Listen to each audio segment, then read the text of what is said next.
পৃষ্ঠা 95 ষষ্ঠ শ্রেণীর গণিতের এখানে অধ্যায় 4 ভগ্নাংশের খেলা। দশমিক ভগ্নাংশ ও পূর্ণ সংখ্যার গুণ আমরা জানব।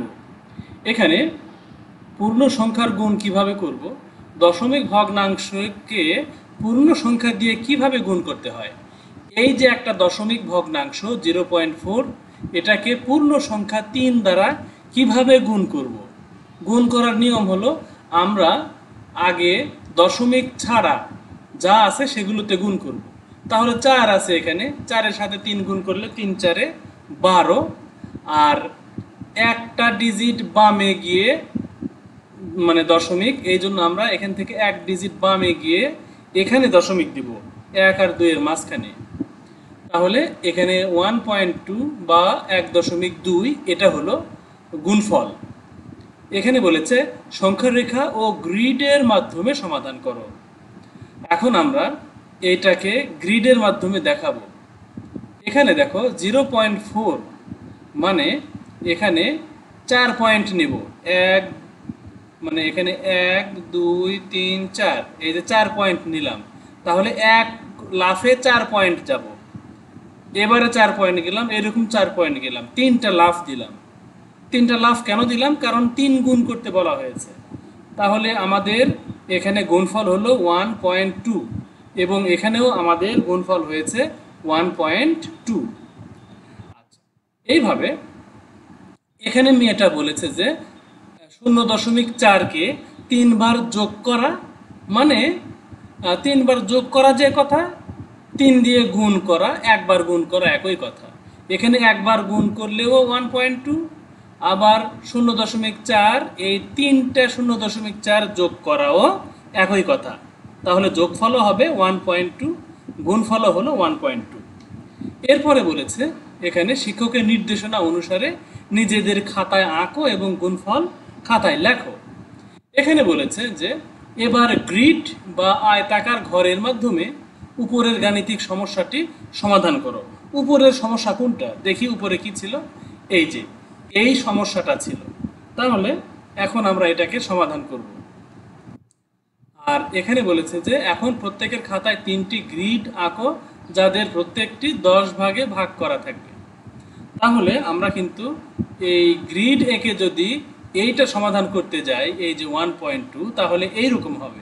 এখন আমরা গ্রিডের মাধ্যমে বা আয়তাকার ঘরের মাধ্যমে উপরের গাণিতিক সমস্যাটি সমাধান করব।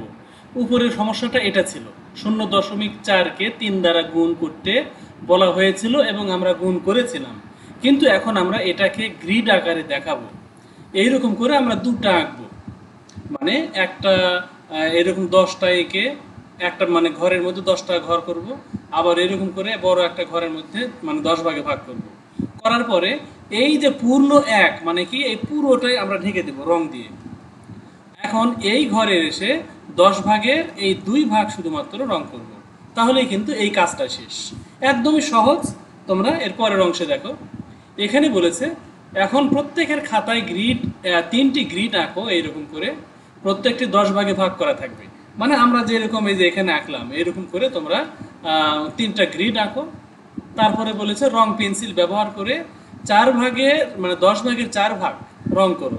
তাহলে এই যে 10 ভাগের এই যে 4 ভাগ রং করেই দিয়েছে, আমরা তারপরেও এর উপরে রং দিলাম, এখানে রং দিলাম। তারপরে এখানে দেখো 10টার মধ্যে 4টা রং করব। সেটা এই 4টা হতে পারে, বা মাঝখানের 4টা হতে পারে, বা এই পাশের 4টা, যে কোনো 4টা হতে পারে। এখানে এই পাশে 4টা হতে পারে, আবার মাঝখানে বা এরকম 4টা হতে পারে।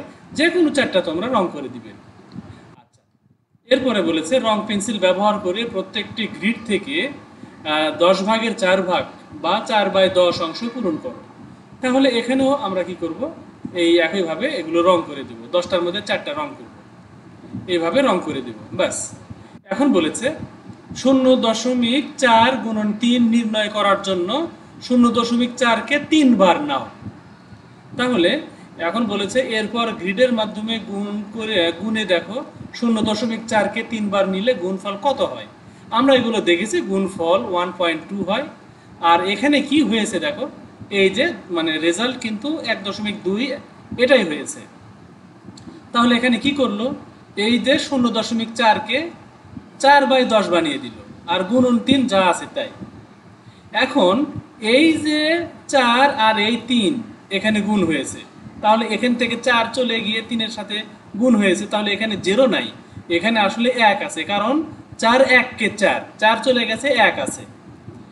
আচ্ছা, আর এই নিচের 10 নিচেই থাকলো। এখন এই 12 কোথা থেকে আসলো? এই যে 3 4 12, আর 1/10 তো এখানে আছে, এটাই থাকলো।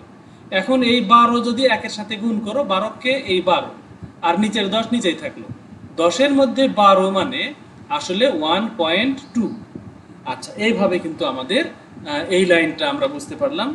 এরপরে বলেছে গ্রিডের মাধ্যমে গুণ করার পদ্ধতি থেকে আমরা 0.4 গুণন 3 সমান 1.2 এই গুণটি করার জন্য একটা সহজ উপায় খুঁজে পেলাম।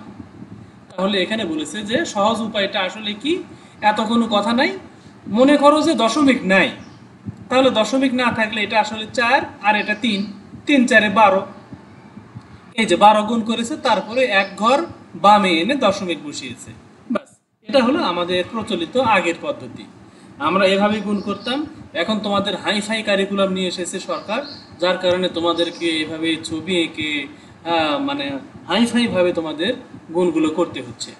যাই হোক, এখন তোমরা এই পর্যন্ত রাখো, আমরা পরবর্তী ভিডিওতে পরের পৃষ্ঠাটা দেখবো ইনশাল্লাহ। আসসালামু আলাইকুম ওয়া রাহমাতুল্লাহ।